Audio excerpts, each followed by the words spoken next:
Ravi has called in. Ravi, good morning. Good morning, Nihal. What would you like to say? Well, it's just interesting that, Colville, you're talking about this minority narrative. I get confused. What is the majority then? Because you see the Kashmiri Hindus being kicked out, refugees in their own country. You see in West Bengal there was this Hindu chap just killed recently. That didn't make the news. You see these Christian church, something happens and immediately blows up. But when the Hindu temples get attacked, it's all very quiet, nothing gets mentioned. So it's all very odd, isn't it? And the fact is, these Christian missionaries have gone on record, say they want to make all of India Christian, yes? They've gone on record. And do you think Hindus should just keep quiet and let these Christian missionaries go about doing their thing and, doing their sly little conversions, stuff like that? Do you think that's an acceptable policy for these Christian missionaries? It's just very interesting. You get the azan going off in certain places. And I wonder what would happen if in Britain you get the azan going off in certain places. Would we as British citizens accept that? Is that acceptable? It's just interesting, the Hindus in Bangladesh, whatever, in Bangladesh 1971, does that ever get mentioned in the same breath as O2 and 84? Why not? Why is that? Is it just acceptable that Hindus have been butchered for over 800 years? What is the meaning of the Hindu Kush? Hindu Kush means what? Hindu killer. Hindu killed. The invaders did what? It's just very interesting that, it's all right, Hindus been killed, doesn't matter, it's been happening throughout history, who cares? I'm sorry, Ravi, just to come back. No, violence is not the answer. This is not about... Correct, yes, violence is not the answer. Yeah, and, the incidents that you mention, all of them shouldn't have happened. There shouldn't be butchering of people based on religious faith. India revels and succeeds because it allows multitudes of faiths to express themselves and live cheek by jowl together. 84 was a state attack on a religion. That's why it raises such fervour amongst the Sikh community. But any kind of state attack, any kind of persecution of a religious group, whatever its size, is not something that India or anywhere should happen. And I think India has been successful by having religions live peacefully together. It's taken thousands of years for this to happen, but it has had a modicum of success over the last 50 years post-partition, and I think we want to see that continue. So I think we're probably agreeing that if there is any kind of persecution, and I think you were mentioning conversion, religious freedom and freedom to express religious values is fine.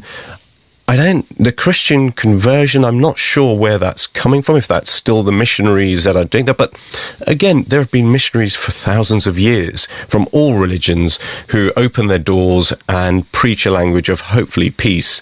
Now, if people want to practice their religion and become part of religion, I think that's fair. What we're not looking at is forced conversion. I think that's where it starts to cross a line. So, I will totally agree with you. Violence is definitely not the way to go. We want to have a peaceful, joyous, multicultural, multi-religious India that works with itself and revels in people living together. I always go back to the analogy of something when I was growing up that, although it was a brilliant film, was Umar Akbar Anthony.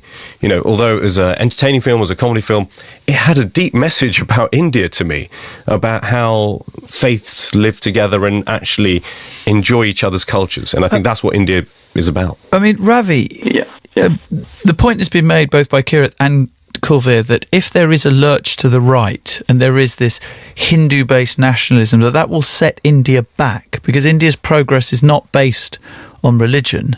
It's certainly not based on division. It's based on all of the talents of India being utilised. Yeah, that is agreeable. See, this lurch to the right, there's always right-wing groups in every nation, yes, and they need condemn if and when they can commit violence. See, the majority of people, they're not really interested in getting too right. They want to mix along, get along. See, this is the main case. But it's only so as what Kilby is saying is correct. The majority of people are not interested. But the thing is, when other groups have their right-wing groups, and they do their thing, it seems to be swept under the carpet. But as soon as Hindu does anything in the right wing, it seems to be all kind of blown up. Well, it should be across the board. When any right-wing group does anything, it should be across the board. Bangladesh 1971 never gets mentioned in the same breath as 84 too. And the number of people that were killed in Bangladesh 1971, sorry, Do you actually know how many people were killed and mass raped? I mean, it's just very odd. One human life is equal to one human life. Yes, quite. But I mean, yes? Wait a minute. You can't blame the minority communities that the Hindu community do not make enough of what happened to the Hindu community. The reason that 1984 is still in our minds is because the Sikh community makes sure that we don't forget about it. Otherwise, we will. In the same way that Steven Spielberg set up the Shoah Foundation after making Schindler's List, because he understood as well that people may well forget about the Holocaust. Now, if the Hindu community are not doing enough to do this, in fact, we can look at the Armenian genocide as well, which, of course, Turkey itself refuses to even recognise ever happened. Correct, so it is up to the community that was the victim of the genocide, unfortunately, to keep the memory of that alive, Ravi. Well, that's not a problem. That's not the other community's problem. That's the community issue. Did I say that? I never said that. No, but you were saying, why is it that nobody is focusing on the Hindu community? Well, that's a question you have to ask of your own community, not of the minority communities. No, I didn't ask the question of minority. I'm saying when individuals come on your show, like yourself and other people, it will be good if you kind of mention, this happened there as well. I'm not talking about anyone else's, any human person's perspective in 84, Armenia, whatever. They should be mentioned. Of course they should be. I'm not saying they shouldn't be. They most definitely should be. It should never happen again. But what I'm saying is that when individuals like it, yes, you're quite correct that the Hindu community should mention it more. But when individuals like yourself on the radio show do not mention it, that's what I'm querying. It's like, why isn't it mentioned by others on the radio show? This is all I'm saying. I'm not questioning anybody's fair right. I'm a human being. I condemn all of them. I'm not going to say, I just recognize Bangladesh 971 just because they're Hindu. No, sorry. We recognize what's going on in Congo. Okay, so what we're talking about is the attack of majorities on minorities, aren't we? No, wait a minute. That's what we're talking about. So if you're talking about Bangladesh, you're talking about the attack of a Muslim majority onto a Hindu minority. Now what is being discussed, and what Modi's toadies is a reference to, is again a majority making life difficult and uncomfortable for a minority. Which majority? The Hindu majority, clearly, Ravi. I'm sure I don't have to spell that out to you. Sorry. The majority of Hindu people are not interested in making other people's lives difficult. I mean, is that explained by the facts? Let's look at indirect. Well, no, okay. Then it's the creation of It's the creation of an atmosphere that allows organisations like the Shiv Sena to feel emboldened to be able to start banning things here, start daubing people in black ink because they're attending a meeting attending a book launch of a former Pakistani foreign minister. It's the burning down of churches. It's these kind of events that are happening. And when Hindu temples are attacked, does that get mentioned? No, but wait a minute. Again, you're missing the point. We're talking about a majority on a minority. That's what we're talking about. Shiv Sena are a minority group in Maharashtra. They are not global. They are minority nutcases who are in Maharashtra. They do not represent the majority. That's what I'm trying to say to you. So when I ask you a question, the majority, you mentioned Shiv Sena, they're a minority group. And what religion are they from? They're Hindu. Right. And what is the majority religion in India? It's Hindu. Right. So but can you see why that people make the link? So then, wait a minute. So Ravi, are the Hindu community doing enough to condemn the majority in England? Are the Shiv Sena, are the Hindu community doing enough to condemn the actions of the Shiv Sena, do you think? Are the Hindu community doing enough to condemn the Kashmiri refugees? So what the point you're mentioning is the relative inaction of the Hindu majority. I'm asking you a question. Kashmiri Hindus, do you see protests by Hindus about the Kashmiri Hindus? You don't, do you? Do you see what?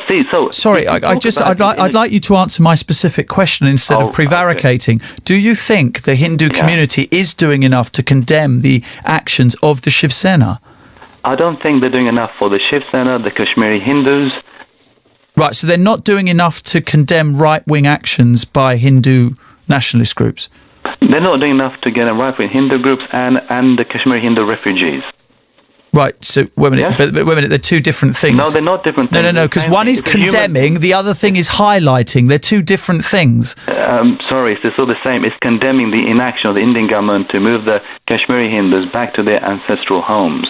They are not doing nothing about that. And well, they're not. But again, okay, One thing is obviously a human rights issue about. So they are two different things. If you can't disassociate one from the other, then that's strange, because one is about human rights issues for Hindus, right? And the Indian government not doing enough to assert the human rights. The other one is not doing enough to assert the human rights of minorities in India who are under attack by these groups. So is this so when Hindus are under attack in India instead of us in India? What about where are they under? In West Bengal? Have you spoken to Tapan Ghosh in West Bengal? Speak to him and find out. See, this is this issue because it's swept under the carpet. That's what I'm trying to say to you. You need to do more research and find out what's Hindus under attack in India as well. End of the day, it's a human issue. You see, that whichever human being under attack, we condemn it equally. We're not going to say, "Oh, just Hindu." Then I'm going to raise my voice. Wait a minute. So I'm intrigued as to why you rang in then, because surely you're in agreement with. Wait a minute. Surely you're in agreement with everyone, because what we're talking about here and what Salman Rushdie is talking about is attacks on minorities. So you are saying, of course, then that you wholly agree with that you are against attacks on minorities wherever they be. Exactly. Yes, I am agree. Right. So where is your human being? Where is your disagreement? So where is your disagreement?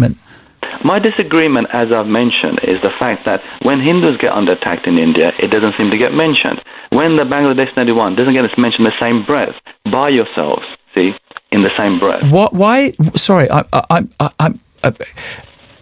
Sorry, go on. What are the statistics around Hindus being attacked in India? I mean, that's in a country where 80% of the population is Hindu. How is that allowed to happen?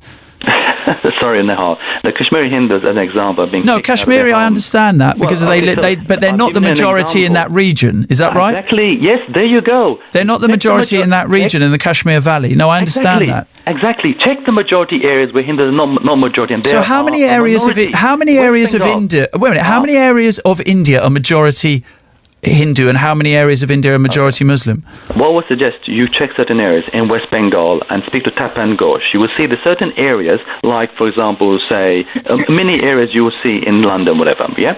There will be Hindu minority areas. Go and find out what's happening there. Find out when Hindu processions go and have the procession, what happens when they get under attack.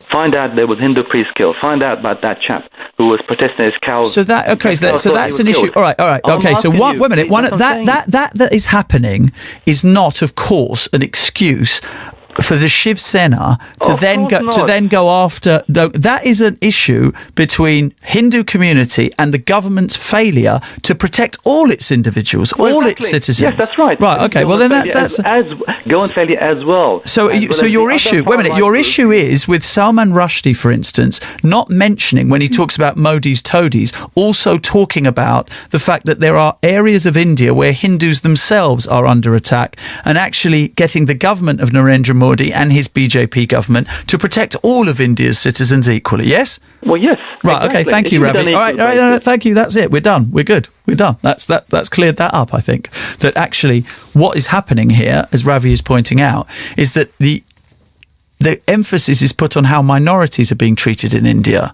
rather than equal rights across the board for all Indians. And actually, in this, Sikhs, Muslims, Christians are complaining when in fact there are Hindus also in India being.